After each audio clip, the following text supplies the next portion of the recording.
My Hero Ultra Rumble is a battle royale that has been out for a few months, and I have slightly followed this game. Now it is season 3, and I have jumped back in since the end of season 2 to season 3, and I've been enjoying this game a lot. There's different kind of aspects that is unique to a battle royale of one, rezzing people. A normal thing in a lot of battle royales is if you go down, someone can pick you up, and then if you die, you can pick up their tokens and go to a different kind of safe spot to respawn them. A lot of that is still here, but you have a timer. If you don't get hit and get knocked out, you could just get back up. And so there's a unique kind of survivability with this game. Now it is a little bit more smaller, it's not Fortnite 100 people, but you don't have to deal with 80 bots. So honestly, I think it's worth it. It's smaller, and it kind of works in the sense that with the survivability of when you go down, if nobody hits you, you can get back up. Different quirk abilities have it where they can literally pick you up a little bit easier. There's a weird amount of survivability to where you'll get to the end zone where it's so small of a zone, and there's still 4 teams of 3 people, and it's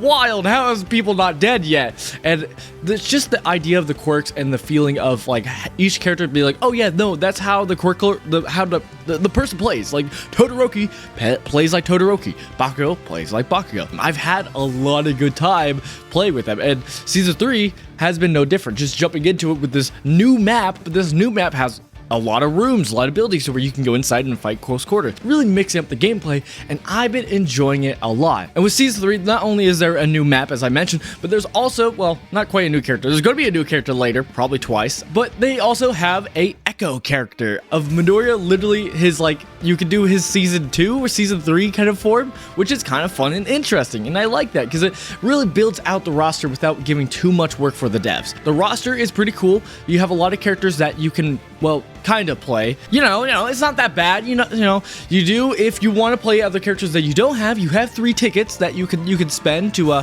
you could play a game with them. If you want to buy characters, you have to roll in the gacha to get them. So yeah, gacha.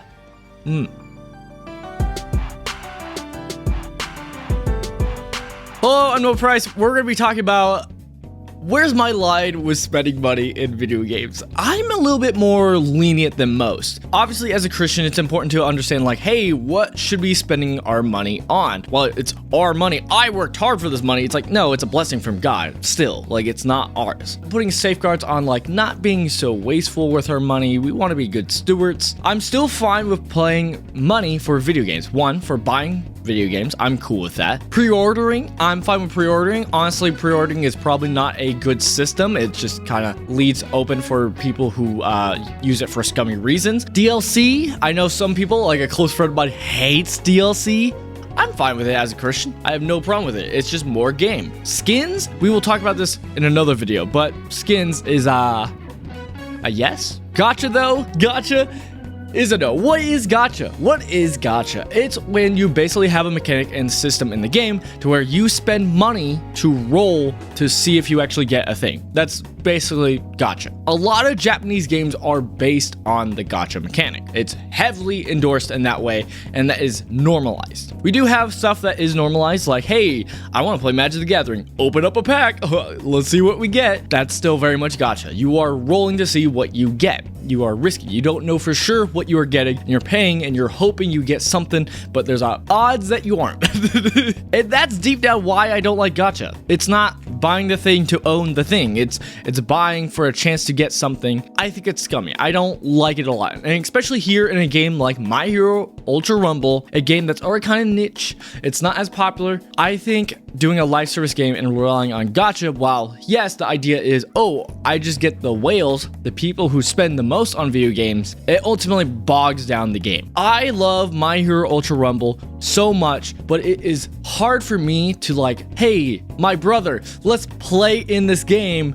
And he tries, and he's hey, I don't like these characters. I want to play, I don't know, Red Riot, Endeavor, somebody else than just Midoriya. I like Midoriya, but don't worry about it. You can't unless you kind of feed into this gacha system. And it really, really bogs down the game. It makes it not fun. Now, I will say the game does give you pity tickets. It gives you some stuff to roll maybe once per day. And that's one, it's not enough. That's like, it's barely added to like really feel like progression to try to unlock a game, unlock a character, actually getting to play with the things that are available to other people. One thing I should mention is, as a Christian, gambling is kind of off the tables for me. I should not gamble. I have a massive addictive behavior. Like, that's just how I was. I used to have addiction with drugs, and I know if it comes to gambling, even just with scratch off tickets, like, that would not be healthy for me. I would want to do more.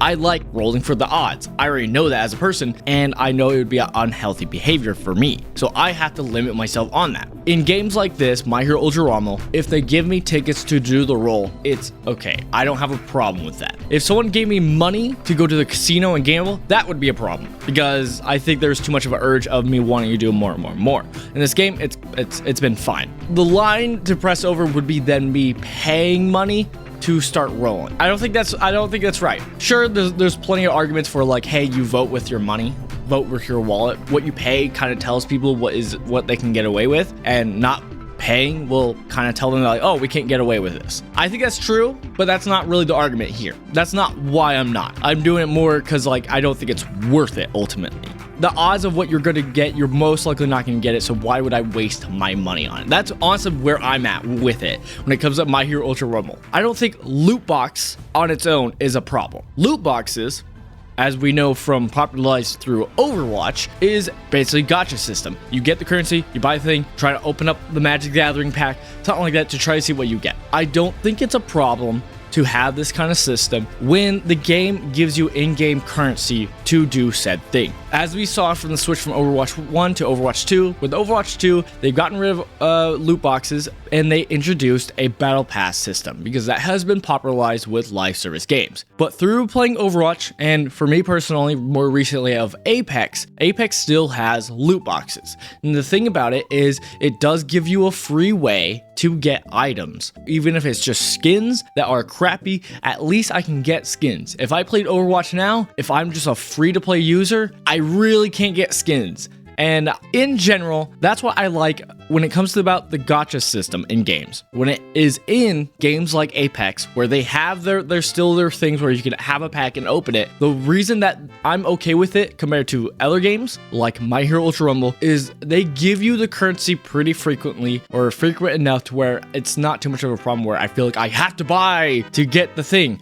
And they have a currency method to unlock characters compared to My Hero Ultra Rumble, where you are stuck to rolling in the gacha mechanic system to actually get characters. That's a bad method. I think that's scummy and it sucks. And I'm not taking a part of that. Like, I'm not going to spend money in that. It might not be for you, but for me, gacha systems in video games, it's too far. Jesus loves you. Hope to see you guys next time. I'm working on some big videos. I hope you're excited for it. But I'm going to go back to My Hero Ultra Rumble. I'm a Tenya main, if you're wondering. Yeah, I got him somehow. Not through rolling, it was through social media. They gave us a free ticket basically for me to shout out, and I did it because I was that desperate for a character. Yeah. Jesus loves you.